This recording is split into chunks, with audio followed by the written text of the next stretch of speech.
Hi everyone, स्वागत है आप सभी का आपके अपने चैनल टॉपर्स टारगेट पर। इंग्लिश ट्रांसलेशन की सीरीज प्रेजेंट टेंस कंप्लीट हो चुकी है, पास्ट टेंस भी ऑलमोस्ट कंप्लीट हो गया है। आज की क्लास में पास्ट टेंस का भी सूत्र साफ हो जाएगा, क्योंकि इसके पहले हमने पास्ट टेंस के तीनों पार्ट को कवर करा दिया है। लास्ट पार्ट बचा था पास्ट परफेक्ट कंटिन्यूअस टेंस। आज की क्लास में हम इसको भी पढ़ के खत्म कर देंगे।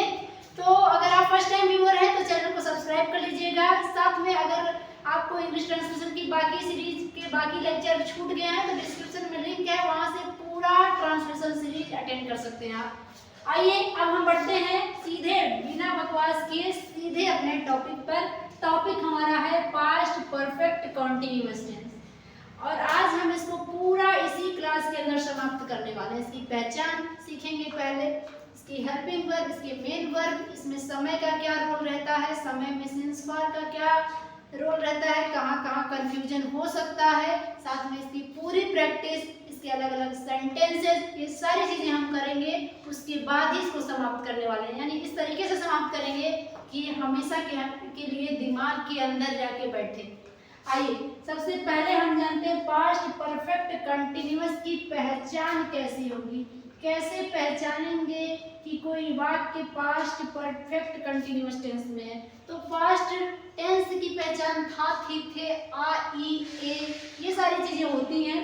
तो वहाँ पे पास्ट परफेक्ट कंटिन्यूअस टेंस होगा, ये कैसे पता चलेगा, क्या रहेगा उसमें, और साथ में कंटिन्यूअस टेंस जो इसका है, पास्ट कंटिन्यूअस और पास्ट परफेक्ट कंटिन्यूअस में डिफरेंस क्या है, इसको भी समझने वाले हैं। आइए सबसे पहले जानते हैं क्या पहचान होगा। हिंदी वाक्य के अंत में क्या दिखेगा, तब हम लोग इसे पास्ट परफेक्ट कंटिन्यूअस कहेंगे। अंत में रहा था, रही थी, रहे थे, या हुआ था, हुई थी, हुए थे, हुई थी छूट गया, थी भी रहेगा, हुई थी,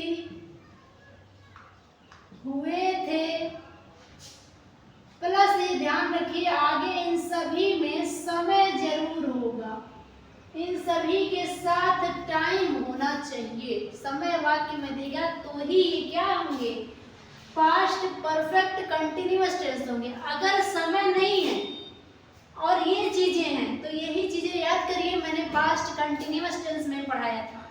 तो समय है तो परफेक्ट कंटिन्यूअस, समय नहीं है तो रहा था, रही थी, रहे थे, हुआ था, हुई थी, हुए थे, पास्ट कंटिन्यूअस बन जाएगा। समय है तो परफेक्ट कंटिन्यूअस बन जाएगा। आई होप समझ में आ गई ये बात। इसके अलावा भी ता रहा था, ता रहा था, ती रही थी, ते रहे थे, इन सभी के साथ समय रह सकता है और समय नहीं भी रह सकता है। ठीक है, समय हो भी सकता है इसके साथ और नहीं भी, लेकिन इनके साथ समय जरूर रहेगा। तो ये रही पहचान पास्ट परफेक्ट कंटिन्यूअस टेंस की। एक दो वाक्य हम एग्जाम्पल के रूप में देख भी सकते हैं। जैसे कहा जाए वह 10 दिनों से बाहर गया हुआ था, बाहर गया हुआ था। फिर कहा जाए हम लोग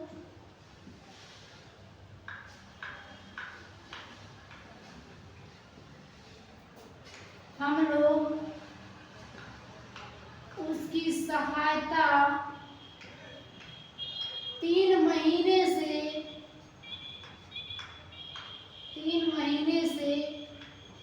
कर रहे थे। तो हुआ था, हुई थी, हुए थे, रहा था, रही थी, रहे थे के साथ जरूर आप समय को देख लीजिएगा। यहाँ 3 महीना दिया है, यहाँ 10 दिन दिया, ये समय ही तो है, तो समय रहेगा तो ये पास्ट परफेक्ट कंटिन्यूअस टेंस ही होगा। अगर यही 10 दिन नहीं दिया होता, वह बाहर पास्ट कंटिन्यूअस हो जाता, वह हम लोग उसकी सहायता कर रहे थे, पास्ट कंटिन्यूअस हो जाता। लेकिन यही 3 महीने जो दे दिया इसको परफेक्ट कंटिन्यूअस बना दिया। इज दैट क्लियर कि समय होना कितना जरूरी है पास्ट परफेक्ट कंटिन्यूअस टेंस के लिए। तो ये हो गई पास्ट परफेक्ट कंटिन्यूअस टेंस की पहचान। अब हम इसके अगले पॉइंट पर आते हैं। पॉइंट नंबर 2 है इसकी जो हेल्पिंग वर्ब है। हेल्पिंग वर्ब यानी कि सहायक क्रियाएं क्या क्या लगती हैं, सहायक क्रिया। तो पास्ट परफेक्ट कंटिन्यूअस टेंस की एकमात्र ही सहायक क्रिया होती है, कौन सी, हैड बीन। कौन सी सहायक क्रिया लगेगी, हैड बीन। हैड बीन ये सहायक क्रिया है, किसके साथ लगेगी, जब एक ही है तो एक वचन हो या बहुवचन हो, किसी का नाम हो, आई माई भी और कुछ भी हो, सबके साथ। यानी कि सिंगुलर प्लस प्लूरल सभी के साथ एक ही सहायक क्रिया लगने वाली है, हैड बीन। तो ज्यादा कंफ्यूजन ही नहीं होगा जब एक ही सहायक क्रिया है। जैसे प्रेजेंट टेंस में 2 थी, हैव बीन, हैज बीन, तो वहाँ एक वचन और बहुवचन देखना था, जबकि यहाँ एक ही है तो कोई दिक्कत की बात नहीं होनी चाहिए। अगला पॉइंट है मेन वर्ब कैसा होगा। मेन वर्ब, मेन वर्ब यानी कि मुख्य क्रिया कैसी होगी, मुख्य क्रिया, मुख्य क्रिया कैसा होगा पास्ट परफेक्ट कंटिन्यूअस टेंस का। तो यहाँ मुख्य क्रिया में ध्यान देना है, वर्ब का फर्स्ट फॉर्म जो होगा ना उसके अंदर हम जोड़ देंगे आईएनजी। शुरू से लास्ट तक वर्ब के फर्स्ट फॉर्म में आईएनजी जुड़ेगा ही, जहाँ कंटिन्यूअस जुड़ा है वहाँ आईएनजी जरूर रहेगा। तो जैसे फॉर एग्जाम्पल अगर मैं दिखाऊं आपको, तो एग्जाम्पल यही है कि इसमें क्या है, आपको जैसे गो है ना, तो गो की अंग्रेजी बन जाएगी गो प्लस आईएनजी, यानी कि हो जाएगा गोइंग। कम प्लस आईएनजी यानी कमिंग, तो यहाँ आईएनजी रहेगा और ये फोर्थ फॉर्म रूप होता है, फोर्थ फॉर्म होता है क्रिया का, ठीक है, पार्टिसिपल फॉर्म जिसे बोलते हैं। तो ये पहचान हो गई, ये हेल्पिंग वर्ब हो गई, ये हो गया आपका मेन वर्ब। अब हम इसके बारे में जानेंगे कि कैसे ये पास्ट कंटिन्यूअस टेंस से अलग है। यानी कि अगला पॉइंट हमारा है difference, difference between past continuous and past perfect continuous.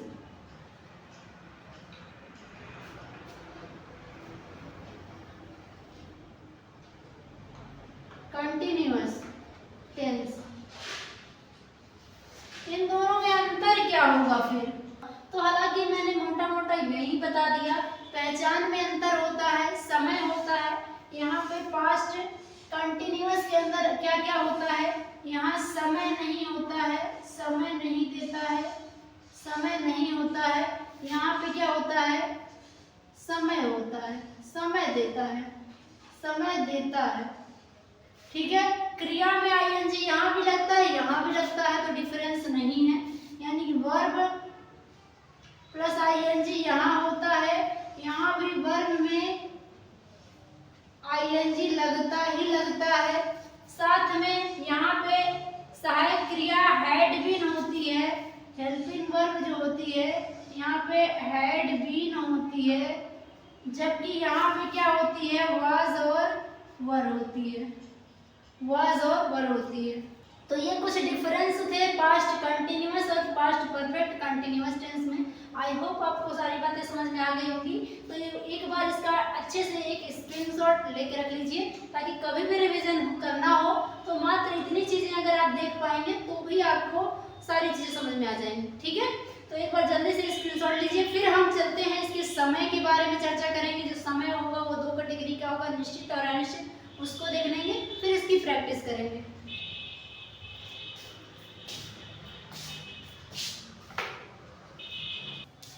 आइए अब समय पे चर्चा कर लेते हैं। पास्ट परफेक्ट कंटिन्यूअस टेंस में जो समय होगा, इसमें हम जानेंगे समय, टाइम जो देगा तो टाइम कैसा होगा। टाइम इसमें दो कैटेगरी का आएगा। फर्स्ट वाला जो होगा वो होगा जिसके साथ हम लगाएंगे सिंस, और ये होगा आपका निश्चित समय, निश्चित समय। और दूसरा जो वाला होगा, दूसरा वाला इसके साथ हम लगाएंगे फॉर, और ये होगा अनिश्चित समय, अनिश्चित समय। अब आइए देखते हैं कैसे हम पहचाने कि कौन सा समय अनिश्चित होगा, कौन सा समय निश्चित होगा। तब ना हम डिसाइड करेंगे कि सिंस लगाना है कि फॉर लगाना है। ठीक है, समय जहां भी लगेगा वहां सिंस और फॉर आएगा, लेकिन कब निश्चित रहेगा कब अनिश्चित रहेगा यहाँ ध्यान देना है। निश्चित समय में क्लियर होगा कब की बात हो रही है। जैसे मैं कुछ समय यहाँ लिख देती हूँ ताकि आपको उसी आधार पे आइडिया लगे सेंटेंस में। जैसे कहा जाए जनवरी से, जनवरी से,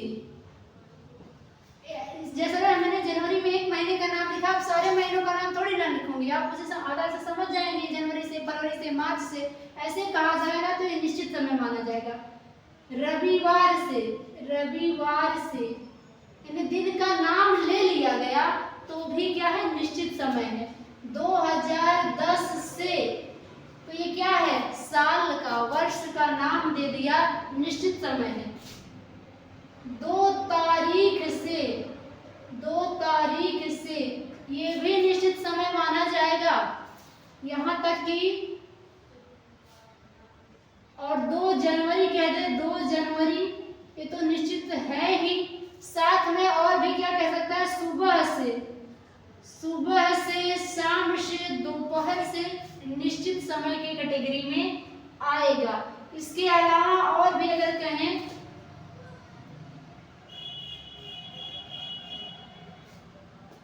सुबह से, शाम से, इसके अलावा ऐसे जितने भी आएंगे जो फिक्स होगा। और देख सकते हैं यहाँ पे कुछ और देख लेंगे, 2 बजे से, 2 बजे से, 2 घंटे से कहेगा निश्चित नहीं होगा, लेकिन 2 बजे निश्चित होगा, 2 बजे से। तो आदि ऐसे समय होंगे जो क्लियर देंगे, यहाँ पे क्लियरेंस, वो निश्चित समय की कैटेगरी में आएंगे और इनके पहले सिंस लगने वाला है। फॉर कहाँ लगेगा, अनिश्चित समय। और अनिश्चित समय कैसा होगा, जैसे कहा जाए 2 महीने से, 2 महीने से, 2 सप्ताह से, 10 वर्ष से, 10 दिन से, 10 दिन से, 2 घंटे से, 2 घंटे से आदि। अब यहाँ पे देखिए, हालांकि मैंने संख्या में 2 लिख दिया, तो संख्या से यहाँ डिपेंड नहीं कर रहा। यहाँ इसके भाव को समझिए। ऐसे कहे 2 महीने से, तो 2 महीना कौन सा है, कोई क्लियरेंस ही नहीं है यहाँ, तो यहाँ पे ये अनिश्चित समय होगा। 2 सप्ताह से, तो यहाँ कोई क्लियरेंस नहीं है। 10 वर्ष, पता नहीं कब से कब तक, 10 साल, तो ये भी क्लियर नहीं है। 10 दिन कब से कब तक, क्लियर नहीं है। 2 घंटा, पता नहीं सुबह 2 घंटा, शाम 2 घंटा, कब 2 घंटा, तो ये भी निश्चित नहीं है। इन सभी के पहले फॉर लगाने वाले हैं, और ये सब रहेंगे तो सिंस लगाएंगे। ये निश्चित समय है, ये अनिश्चित समय है। मुझे ये बात बता दीजिए कि आपको समझ में यहाँ तक आ चुकी है। तो अगर ये बात समझ में आ गई है तो समझिए अब आपको सिर्फ प्रैक्टिस की जरूरत है। सारी बातें आप पास्ट परफेक्ट कंटिन्यूअस की सीख गए, अब सिर्फ बारी है प्रैक्टिस की। अब लगातार इसकी प्रैक्टिस कर डालिए, सेंटेंसेस को लेकर के आपका कंप्लीट हो जाना है। चलिए अब कुछ सेंटेंस को लेके प्रैक्टिस करते हैं हम लोग। तो चलिए कुछ प्रैक्टिस कर लेते हैं। जो अभी तक हमने सीखा उसको जब तक हम प्रैक्टिस नहीं करेंगे हमारे रेगुलर लाइफ में हमें अच्छे से समझ में नहीं आएगा, इंग्लिश स्पीकिंग में भी दिक्कत होगी। तो आइए थोड़ा सा प्रैक्टिस कर लेते हैं। बाकी का प्रैक्टिस आप खुद ही कर पाएंगे, क्योंकि अपने आप को सिखाने के लिए अपने आप ही प्रैक्टिस करनी पड़ती है। हमारा काम है आपको सिखा देना कौन सी चीज़ है बता देना कहाँ गलतियाँ होती हैं, समझा देना। बाकी प्रैक्टिस तो मेन रूप से जिसे सीखना है उसे ही करना होता है। आइए फिलहाल हम कुछ सेंटेंस यहाँ पर ले रखे हैं पास्ट परफेक्ट कंटिन्यूअस टेंस की। जो भी हमने अभी तक सीखा है इसको हम प्रयोग करेंगे यहाँ। सबसे पहला वाक्य दिया, सीता सुबह से अपनी गुड़ियों से खेल रही थी। हमने क्या बताया पहचान में, रहा था, रही थी, रहे थे, हुआ था, हुई थी, हुए थे, प्लस समय होना ही चाहिए। तो यहाँ देखिए रहा था, रही थी, रहे थे, तो ठीक है, क्या समय भी है? अगर समय नहीं होगा तो ये पास्ट कंटिन्यूअस हो जाएगा, परफेक्ट कंटिन्यूअस तब नहीं रहेगा। देखिए समय है क्या, सीता सुबह से, और ये सुबह से बता रहा है समय को, समय है तो क्या हो रहा है, ये पास्ट परफेक्ट कंटिन्यूअस टेंस है। ट्रांसलेशन क्या होगा, कौन खेल रही है, सीता, तो हो जाएगा सीता, सीता। अब मैंने क्या बताया, हेल्पिंग वर्ब इसका क्या बताया है, हैड बीन, तो Sita had been, had been. फिर आता है मेन वर्ब हेल्पिंग वर्ब की बात, तो हेल्पिंग वर्ब में मेन वर्ब है क्या है, खेल रही है, खेलना क्रिया है यहाँ। तो क्रिया का हम क्या करेंगे, आईएनजी लगा के लिखेंगे फर्स्ट फॉर्म में। तो प्ले माने होता है खेलना, आईएनजी लग जाएगा तो प्लेइंग बन जाएगा। सीता हैड बीन प्लेइंग किसके साथ, अपनी गुड़ियों से, तो with her dolls, with her dolls. कब से भाई, सुबह से। तो याद करिए समय के पहले सिंस फार वाला चक्कर, तो निश्चित समय तो सिंस, अनिश्चित समय तो फार। अब सुबह से, शाम से, दोपहर से, जनवरी से, मार्च से, याद करिए क्या बताया मैंने, निश्चित समय, तो निश्चित समय के साथ सिंस आएगा, तो डॉल्स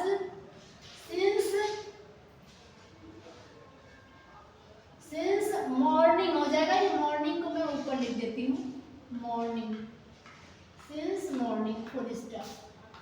ठीक है, Sita had been playing with her dolls since morning.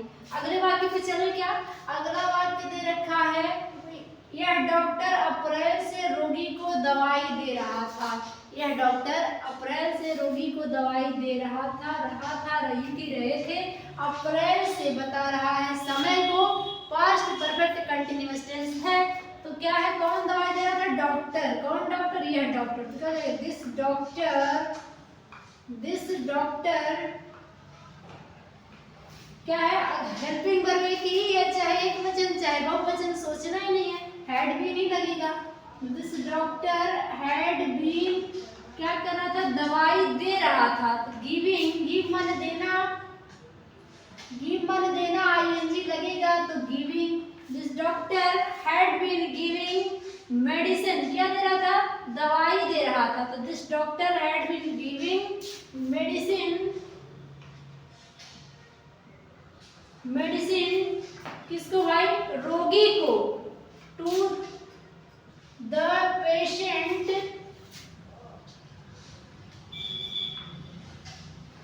To the patient, कब से, अप्रैल से। महीने का नाम जब भी देगा निश्चित समय होगा, सिंस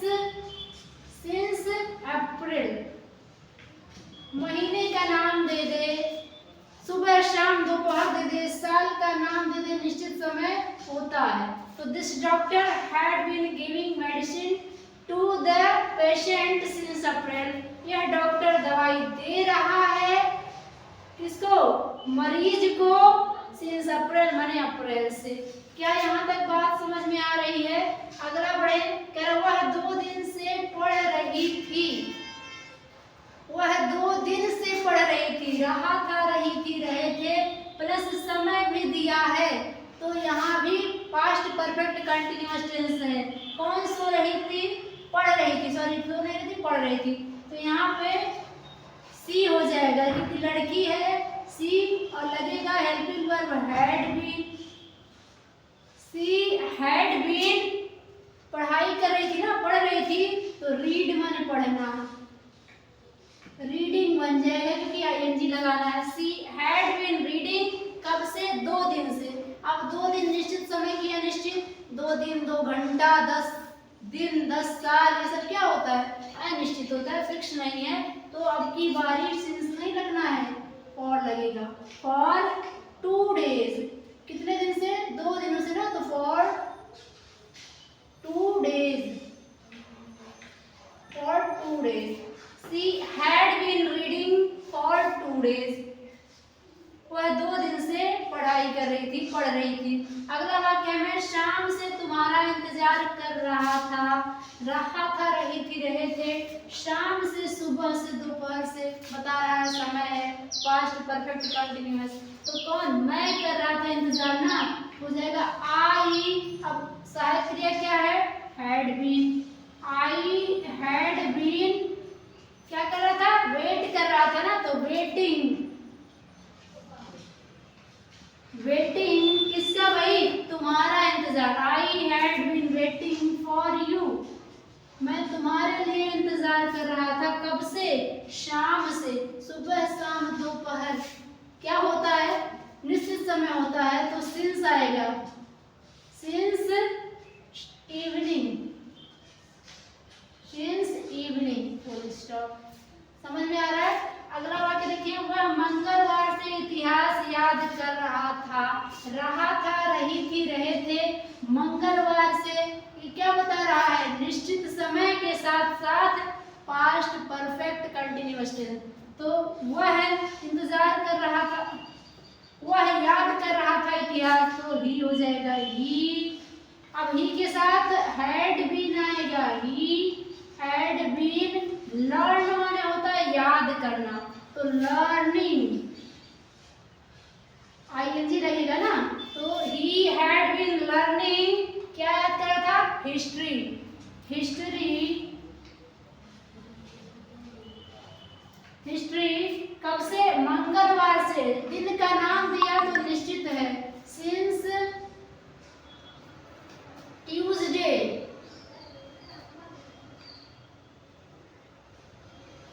सिंस ट्यूसडे। क्लियर है। अगला कह रहा है तुम्हारा नौकर 3 घंटे से खाना बना रहा था, तुम्हारा नौकर 3 घंटे से खाना बना रहा, 3 घंटे रहा था, रही थी, रहे थे, पहचान हो गया, तो क्या हो जाएगा, your servant, your servant had been, had been. Make माने बनाना होता है, तो मेकिंग हो जाएगा। अब लास्ट में ई है तो हटा के लगेगा आईएनजी। जिन भी क्रियाओं में लास्ट में ई होता है वहाँ आईएनजी लगाते टाइम ई हटा देते हैं, इस बात को भी ध्यान रखिएगा। Your servant has been, sorry had been making food, खाना बना रहा था ना, तो मेकिंग फूड। और यहाँ किस कब से, 3 घंटे से, तो मेकिंग फूड। 3 घंटा भी क्या है, अनिश्चित समय है, तो क्या हो जाएगा, for 3 hours, for 3 hours, hours। Clear है। तो ये रहे कुछ सेंटेंस जिसका हमने आपको अभी पहचान करना सिखाया और थोड़ा सा इसका अनुवाद भी सिखा दिया। तो अब हमने यहाँ पे जो भी सेंटेंस लिया है ना, इन सभी में अफर्मेटिव सेंटेंसेस को केवल लिया है, स्वीकारात्मक वाक्य, इसमें नेगेटिव सेंटेंस, इंट्रोगेटिव सेंटेंस नहीं है। तो अभी मेरा मकसद यही था कि आप पहचानना पहले सीख जाओ, निश्चित अनिश्चित समय को सीख जाओ, पैटर्न इसका सीख जाओ कि वाक्य को बनाने का क्रम क्या रहेगा, पहले कर्ता, फिर सहायक क्रिया, फिर मेन क्रिया, इसके अलावा बाकी चीजें। तो इस तरीके से वाक्य बनेगा। अब हम एक ही वाक्य को, इसमें से कोई एक वाक्य लेकर के इसका 6 प्रकार से परिवर्तन करवाएंगे आपसे। जैसे नेगेटिव सेंटेंस हो गया, इंट्रोगेटिव सेंटेंस हो गया, उसमें बदलाव करना जब आप सीख जाएंगे ना, तो बाकी आपका होमवर्क क्या होगा, इन सभी जो बाकी वाक्य बचेंगे उनका आप उसी तरीके से 6 वाक्य में कन्वर्जन कर जाएंगे। इस हिसाब से आपको नेगेटिव सेंटेंस का अनुवाद बनाना भी आ जाएगा, इंट्रोगेटिव का भी आ जाएगा। ज़्यादा कुछ नहीं बदलता, थोड़ा सा आगे पीछे को करके नेगेटिव में नाट बढ़ा के वाक्य बन जाते हैं। तो इसी में से एक सेंटेंस उठाते हैं, उसका अच्छा तरीके से परिवर्तन करके इसे कंप्लीट करते हैं।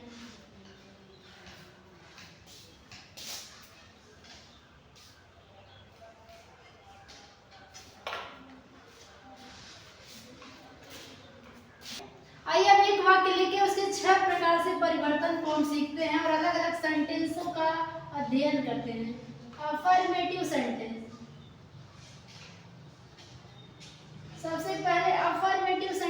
समझेंगे। अभी जो हमने लिखा था जितने भी वाक्य सब अफर्मेटिव थे, स्वीकारात्मक थे, उसी में से मैं एक ले रही हूँ। उसी में एक था, वह मंगलवार से इतिहास याद कर रहा था। इतिहास याद कर रहा था। ये वाक्य अभी हम लोगों ने किया है। इसी का हम अब 6 प्रकार के वाक्यों में परिवर्तन करने वाले हैं। तो फिलहाल इसका ट्रांसलेशन तो थोड़ी देर पहले ही कराया मैंने। क्या हो जाएगा? ही हैड बीन लर्न, मैंने याद करना, आईएनजी लगेगा। He had been learning history. कब से? मंगलवार निश्चित समय है तो सिंस ट्यूसडे।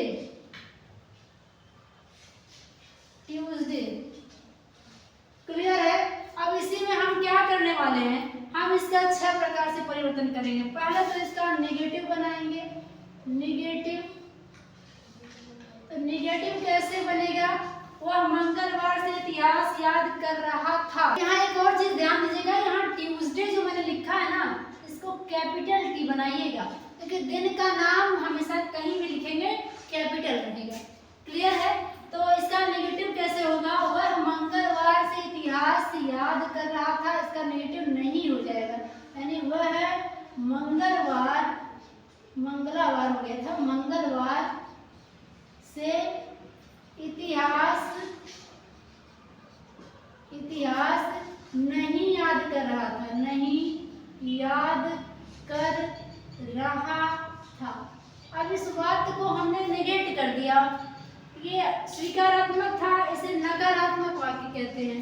तो नेगेट किया, नहीं शब्द बढ़ा दिया, तो इसकी अंग्रेजी भी बढ़ेगी, तो ज्यादा परिवर्तन नहीं होने वाला। क्या हो जाएगा? He had. अब ध्यान दीजिए, सहायक क्रिया पूरा थी ना ये, तो जब 2 शब्द की सहायक क्रिया होती है तो उसके बीच में नॉट आ जाता है। तो he had not been learning history. बाकी सेम रहेगा। सिंस ट्यूसडे, ये ट्यूसडे हो जाएगा। यहाँ पे, यहाँ लिख देते हैं नीचे ट्यूसडे, फुल स्टॉप। आगे हम अगला वाक्य देखते हैं। यहाँ पे हमारा नकारात्मक और स्वीकारात्मक वाक्य हो गया। अब अगला है प्रश्नवाचक वाक्य, इंटेरोगेटिव वाक्य। इंट्रोगेटिव वाक्य जो होता है ना, वो 2 कैटेगरी का होता है। एक तो ऐसे जो प्रश्नवाचक शब्द बीच में आए, और एक ऐसा जिसमें प्रश्नवाचक शब्द शुरुआत में आ जाए। क्या से शुरू होने वाले वाक्य जिसका उत्तर हाँ नाम मिलता है, उसकी अंग्रेजी नहीं लिखेंगे, और जो बीच में आता है वाई हाउ वाले वाक्यों की अंग्रेजी लिखते हैं। आइए देखते हैं कैसे होगा। अगर वाक्य इस कैटेगरी का हो, क्या वह मंगलवार से इतिहास याद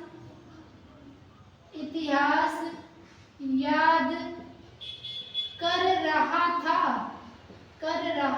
था। अब प्रश्न पूछ लिया तो क्वेश्चन मार्क आएगा।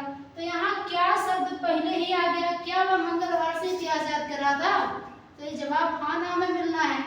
यानी अगर इसका कोई जवाब इस प्रश्न को आपसे पूछूं तो आप क्या कहेंगे? अगर याद कर रहा होगा तो हाँ कहेंगे, और नहीं कर रहा होगा तो नहीं। तो ये हाँ ना वाला है, तो इसकी अंग्रेजी क्या की नहीं लिखेंगे। व्हाट क्या की अंग्रेजी होती है, इसको नहीं लिखेंगे। इसकी अंग्रेजी इस वाक्य की सहायक क्रिया ही हो जाएगी। तो यहाँ टेंस चूंकि पास्ट परफेक्ट कंटिन्यूअस है, समय दिया है, रहा था, रही थी, तो पास्ट परफेक्ट कंटिन्यूअस है। सहायक क्रिया हैड बीन है, तो हैड इसकी अंग्रेजी मानी जाएगी। बीन नहीं, बीन वही रहेगा, हैड आगे आ जाएगा निकल के, तो हैड बीन को वही रहने देंगे, हैड। बाकी चीजें हम वैसे सिस्टमेटिक तरीके से बैठा देंगे। हैड ही बीन, देखिए वही है अपने ही जगह पे। Had he been learning history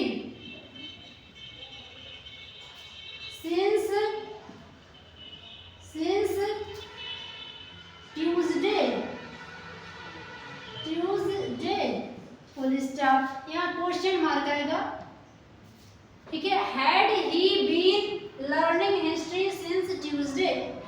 इसकी अंग्रेजी हो जाएगी, इसकी अंग्रेजी नहीं लिखा जाएगा। इसी को हम नकारात्मक बनाने वाले हैं। क्या होगा इसका?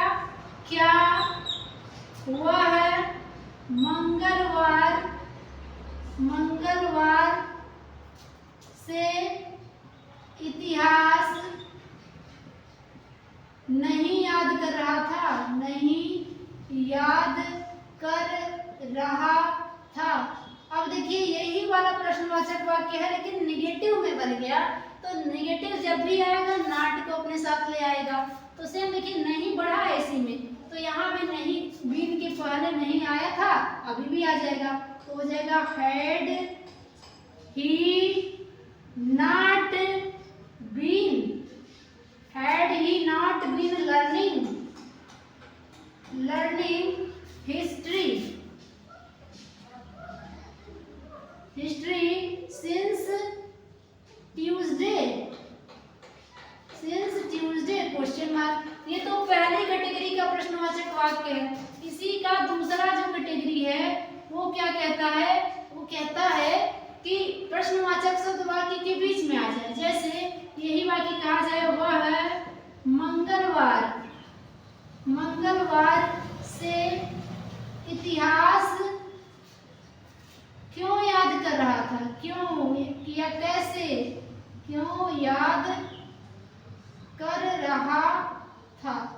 अब यहाँ देखेंगे तो यहाँ पे आपका प्रश्नवाचक शब्द बीच में आया है, इसका जवाब हाँ ना नहीं होता है, तो ये क्या होगा? आपका दूसरा टाइप का है, तो इसमें इसकी अंग्रेजी लिखनी पड़ती है। तो इसकी अंग्रेजी क्या होगी? वाई। तो शुरुआत भी यहीं से होगा, इसी की अंग्रेजी से शुरुआत नहीं होगा, वाई। आगे इसके जब भी इस टाइप का प्रश्नवाचक वाक्य होगा तो इसके तुरंत बाद सहायक क्रिया आती है, तो वाई हैड, यानी कि समझिए इसके तुरंत बाद ये वाला वाक्य आ जाता है। सेम यही आगे रहेगा, why had he been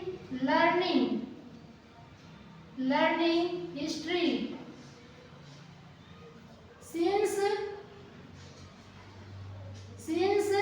Tuesday question mark. इसका भी नेगेटिव बन सकता है, कैसे? इसका नेगेटिव बनेगा, हुआ है मंगलवार से इतिहास क्यों नहीं याद कर रहा था। तो नहीं पड़ गया तो फिर नाट अपने जगह पे आ जाएगा, यानी कि हो जाएगा वाई हैड ही, बीन के पहले नाट था, फिर आया not been learning history since Tuesday question mark होगा। तो ये हो गया 6 प्रकार का परिवर्तन एक ही वाक्य का। ज्यादा चेंज नहीं आता है, थोड़ा बहुत ही बदलाव होते हैं। कौन कौन से ध्यान से रखिए। अफर्मेटिव क्या था? वह मंगलवार से इतिहास याद कर रहा था, he had been learning history since Tuesday. इसी में नहीं आ गया, यानी वह मंगलवार से इतिहास नहीं याद कर रहा था, तो नॉट पड़ गया, he had not been learning history since Tuesday. आगे चीजें वही हैं। आगे देखिए आप यहाँ पर लर्निंग से आगे की, लर्निंग से लेके आगे की चीजें मैंने कोई परिवर्तन नहीं किया और ना ही होगा। अगला प्रश्नवाचक पहला कैटेगरी क्या था? क्या वह मंगलवार से इतिहास याद कर रहा था, उसमें सहायक क्रिया आगे आ गई, had he been learning history since Tuesday. इसी का नेगेटिव क्या हो जाएगा? क्या वह मंगलवार से इतिहास नहीं याद कर रहा था, had he not been learning history since Tuesday. अगर इसी में प्रश्नवाचक शब्द बीच में आए, क्यों वाला हो या कैसे वाला हो, यानी कि वह मंगलवार से इतिहास क्यों याद कर रहा था, तो क्यों पहले आ जाएगा, यानी why had he been learning history since Tuesday. फिर अगला इसका भी नेगेटिव क्या होगा? Why had he not been learning history since Tuesday. जैसे मैंने इसका बनाया, जितना भी इसके पहले हमने सेंटेंस लिया था उन सभी का अगर आप इस 6 तरीके से परिवर्तन कर लेते हैं तो आपकी अच्छी प्रैक्टिस हो जाएगी और ये टेंस पूरा दिमाग में छप जाएगा। इसके अलावा कोई ऐसे सेंटेंस नहीं होते हैं जो इसमें आए और आप ये कहें कि मैम ने ये नहीं बताया था। सब कुछ मैंने इसी क्लास के अंदर बता दिया है। तो मुझे उम्मीद है बातें आपको समझ में आ गई हैं। अगर नहीं आई हैं, कुछ भी डाउट रह गया है, कमेंट कर दिया करिए। अगले क्लास में हम फ्यूचर इंडेफिनिट शुरू करेंगे, फ्यूचर टेंस को, उसमें आपका सारा डाउट क्लियर करा देंगे। वीडियो पसंद आया हो तो लाइक ज़रूर कर दीजिएगा। चैनल को अगर आप हमारी वीडियो को फर्स्ट टाइम देख रहे हैं सब्सक्राइब कर लीजिएगा। वीडियो को सभी अपने परिजनों के पास शेयर कर दीजिएगा। जो भी अंग्रेजी ट्रांसलेशन सीखना चाहते हैं उनके पास टैग कर दीजिएगा। अगली क्लास में मिलेंगे फ्यूचर टेंस पे स्टडी करने के लिए। तब तक अपना ध्यान रखिए। Bye bye, take care.